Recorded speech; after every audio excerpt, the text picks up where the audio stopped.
नमस्कार and welcome to Study IQ my dear friends. मैं हूं Prashant Mawani. I hope you are doing good. आज 2 जुलाई 2020 है। हमारे टेबल के ऊपर हैं 5 important items. Indicators show improvement. Economy की सिचुएशन बैक टू नॉर्मल होती जा रही है, अच्छी होती जा रही है। प्रोक्योरमेंट रूल्स में गवर्नमेंट बहुत इंटरेस्टिंग बदलाव कर सकती है। इसकी इम्पैक्ट पाकिस्तान और चाइना के ऊपर कैसे होगी, इसके बारे में बात करेंगे। जीएसटी काउंसिल की एक मीटिंग हो सकती है और इस जीएसटी काउंसिल की मीटिंग में 2-3 इंपॉर्टेंट टॉपिक्स के ऊपर जीएसटी काउंसिल विस्तार से चर्चा करेगी और कुछ इंपॉर्टेंट डिसीजंस भी ले सकती हैं। वर्ल्ड बैंक फॉर एमएसएमईज और लास्ट में प्राइवेट ट्रेन्स के बारे में बात करने वाले हैं। आगे बढ़े उससे पहले डियर फ्रेंड्स, स्टडी आईक्यू की टीम ने मिलकर एक स्मार्ट कोर्स डिजाइन किया है। ये स्मार्ट कोर्स सिविल सर्विसेज की एग्जामिनेशन के लिए है। It covers both pre and mains examination. और ज्यादा जानकारी के लिए डाउनलोड करें हमारा मोबाइल एप्लीकेशन। डियर फ्रेंड्स, 10 जुलाई तक एक ऑफर भी चल रही है। ईएमआई का ऑप्शन आपको अवेलेबल है टिल 10 जुलाई। तो make the most out of this EMI option. आज के लेक्चर की पीडीएफ को डाउनलोड करने के लिए check out my Telegram channel. मेरे साथ जुड़े हुए जो भी अपडेट्स हैं, ये सारी चीज़ें जो हैं वो मैं टेलीग्राम चैनल के ऊपर आपके साथ शेयर कर दूंगा। तो प्लीज़ मेक श्योर कि you join my Telegram channel. You can follow me on Facebook as well. अगर आज का लेक्चर आपको पसंद आता है then hit the like button. इस लेक्चर को, इस सीरीज़ के वीडियोस को दूसरे स्टूडेंट्स के साथ शेयर ज़रूर करें। सिर्फ वीडियोस को नहीं, दूसरे स्टूडेंट्स को इस सीरीज़ के बारे में बताइए। अगर आपके इस सीरीज़ के साथ जुड़े हुए पॉजिटिव एक्सपीरियंसेस हैं, आपकी कैपेसिटी बिल्डअप करने में इस सीरीज़ ने मदद की है, तो दूसरे लोगों को इसके बारे में ज़रूर बताइए। आई वॉन्ट कि ये जो सीरीज़ है इसके साथ बहुत सारे स्टूडेंट्स जो हैं वो जुड़ जाए और इसका पोटेंशियल भी है। लेकिन ये तभी ग्रांड और बड़ी हो सकती हैं अगर आप इसको दूसरे लोगों के साथ रेगुलर बेसिस पर शेयर करें। तो हमारे ओवरऑल एफर्ट्स को सपोर्ट करने के लिए हमारी चैनल को सब्सक्राइब करना ना भूलें। डियर फ्रेंड्स, आपको पता है कि 1 जून से अनलॉक 1.0 की शुरुआत हुई और 1 जुलाई से अब अनलॉक 2.0 की शुरुआत भी हो चुकी है। इकोनॉमी की सिचुएशन धीरे धीरे बैक टू नॉर्मल होती जा रही है। स्पीड जो है वो धीरे धीरे पिकअप जो है वो इकोनॉमी धीरे धीरे पकड़ती जा रही है और स्पीड भी बैक टू नॉर्मल। जो प्री लॉकडाउन से पहले जो इकोनॉमी की सिचुएशन थी वैसे इतनी इम्प्रेसिव नहीं थी। 4.2 के आसपास कुछ हमारा ग्रोथ रहेगा, जो आंकड़ा लेटेस्ट आया था। एनीवे, लॉकडाउन से पहले जो जीएसटी कलेक्शन था, फिर जो इलेक्ट्रिसिटी का कंजम्पशन था, वो सारी चीज़ें हमें देखने को मिल रही हैं। गुड्स के सामान के मूवमेंट की बात करें तो प्री लॉकडाउन लेवल को धीरे धीरे सामान का मूवमेंट जो है वो टच कर रहा है। तो इसका मतलब ये है कि डिमांड और सप्लाई दोनों चीज़ें चल रही है। ट्रांजैक्शंस हो रहे हैं, इसीलिए जीएसटी का कलेक्शन जो है उसमें भी हमें एक बहुत बड़ा राइज देखने को मिला है। अप्रैल में 25 मार्च से लॉकडाउन को इम्प्लीमेंट किया गया, तो अप्रैल में जीएसटी का कलेक्शन था सिर्फ 32,294 करोड़। मई में थोड़े बहुत रिस्ट्रिक्शंस जो है वो लिफ्ट किए गए, तो 62,000 करोड़ जितना जीएसटी का कलेक्शन रहा और जून में लगभग 90,000 करोड़ तक पहुंच गया है। एवरेज जो थी वो कुछ 1 लाख करोड़ की थी, तो उससे बहुत दूर नहीं है, तो that's a good sign. Electricity का कंजम्पशन इंक्रीज हो गया है। घर में तो हम इलेक्ट्रिसिटी का इस्तेमाल लॉकडाउन के टाइम पर हर किसी ने किया है, लेकिन जो आपकी फैक्ट्रीज़ हैं वहाँ पर भी अब इलेक्ट्रिसिटी जो है उसका कंजम्पशन अप होने लगा है। तो दैट मीन्स बिजनेस भी जो है वो बैक टू नॉर्मल होते जा रहे हैं। एमजी नरेगा की जॉब्स की डिमांड ड्रॉप हुई है, यानी कि माइग्रेंट लेबर जो हैं वो धीरे धीरे एमजी नरेगा नहीं, लेकिन जो प्राइवेट कंपनीज में काम कर रहे थे वहाँ पर बैक टू नॉर्मल धीरे धीरे जा रहे हैं। तो दैट्स अ गुड साइन कि एमजी नरेगा की डिमांड जो है वो कम हुई है। फिर बैंक क्रेडिट यानी कि लोन, फोर्टनाइट यानी कि 15 दिन, 2 हफ्तों का जो वक्त है, जो 5 जून को जो एंड हुआ, तो 5 जून से पिछले 15 दिन अगर आप देखें तो बैंक क्रेडिट में 32,022 करोड़ रुपीस इंक्रीज हमें देखने को मिला है। और 1 जुलाई से जो अनलॉक 2.0 जो है उसकी शुरुआत हुई है, तो चीज़ें जो हैं वो और ज़्यादा पेस यानी कि और ज़्यादा स्पीड जो है, हमारी इकोनॉमी जो है वो और ज़्यादा स्पीड गैदर करेगी। परचेसिंग मैनेजर्स इंडेक्स, जो कई बार मैंने आपको समझाया है कि ये क्या है, तो पीएमआई जो है ये 47.2 तक पहुंच गया है। ये काफ़ी इम्प्रेसिव है। मई में ये 30.8 पर था।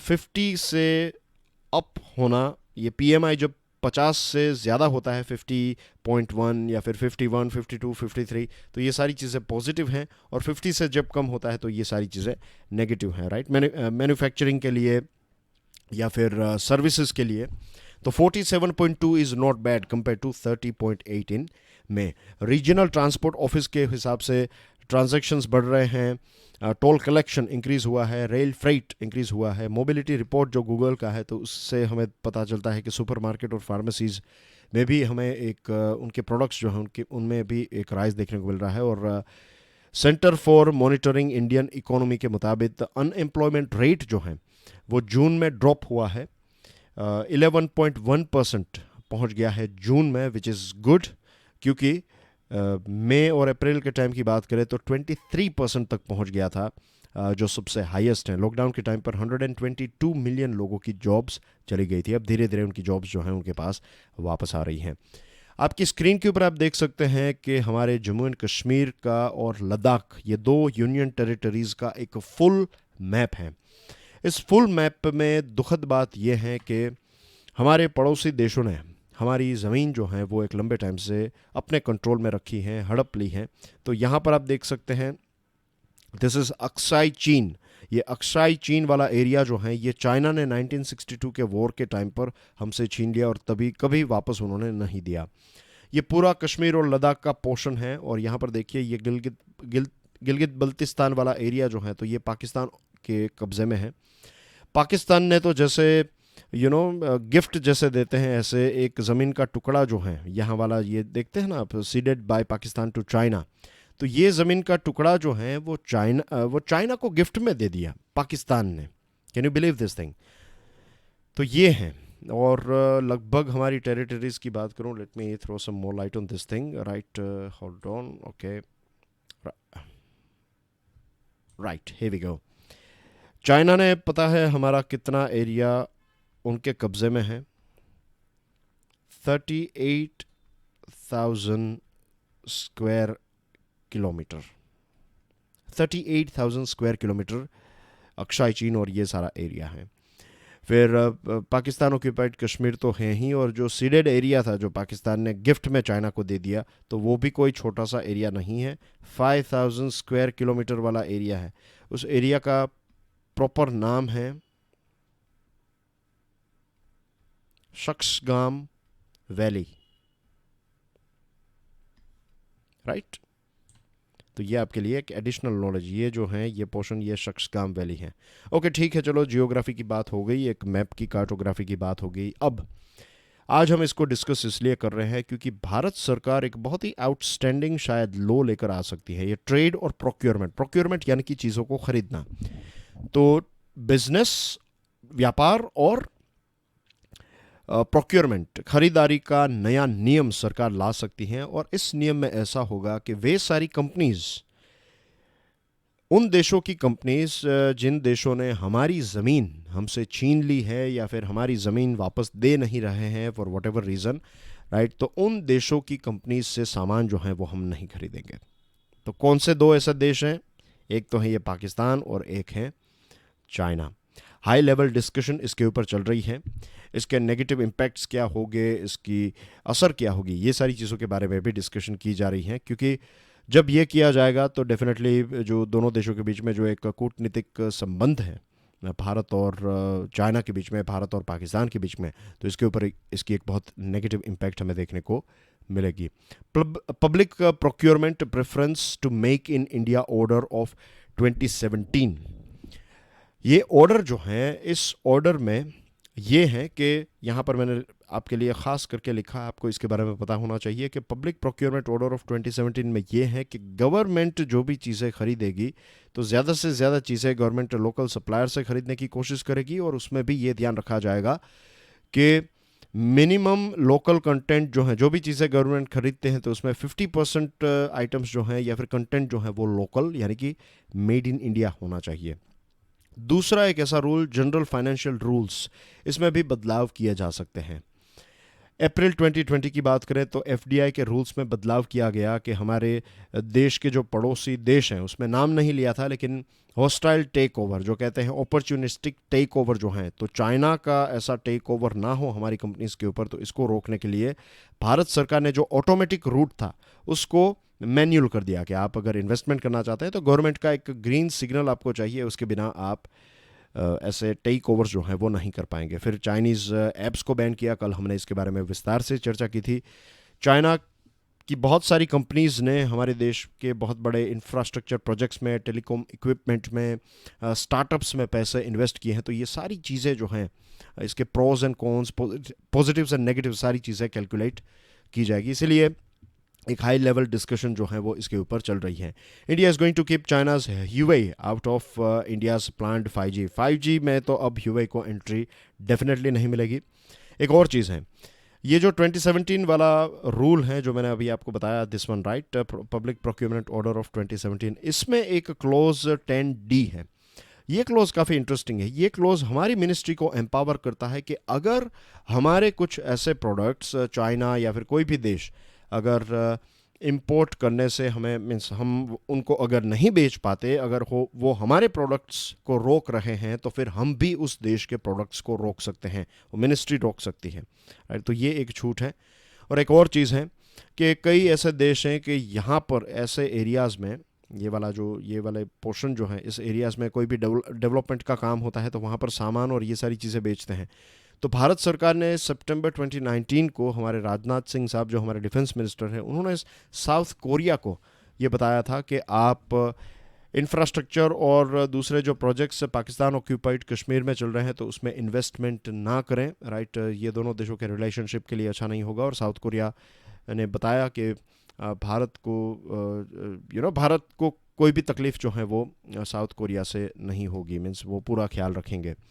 फिर अजय भूषण पांडे जो हमारे फाइनेंस सेक्रेटरी हैं, उन्होंने बताया है कि जीएसटी काउंसिल की मीटिंग जो है वो रेट्स में बदलाव के बारे में सोच सकती है। एक बहुत ही इंपॉर्टेंट टॉपिक डिस्कस होगा, वो ये है कि अगर जो सेंट्रल फंड जो कलेक्ट होता है, कॉम्पनसेशन जो सेस कलेक्ट होता है, जो कॉम्पनसेशन के लिए इस्तेमाल किया जाता है, तो अगर पैसे नहीं हैं तो फिर काउंसिल बाहर से पैसे बोरो करके स्टेट्स को पैसे प्रोवाइड करें। ये एक बहुत ही इंपॉर्टेंट टॉपिक है, क्योंकि जीएसटी के रूल्स एंड रेगुलेशंस में ये बात बताई गई है कि अगर कोई इश्यू होता है तो फिर जीएसटी काउंसिल तय करेगी कि आगे क्या करना है। तो यहाँ पर एक ऐसा ग्रे एरिया आ चुका था कि इसमें कोई रूल नहीं था, तो स्टेट्स का कहना था कि कंसोलिडेशन फंड ऑफ इंडिया में से पैसे दे दीजिए, लेकिन सेंट्रल गवर्नमेंट ऐसा नहीं कर सकती।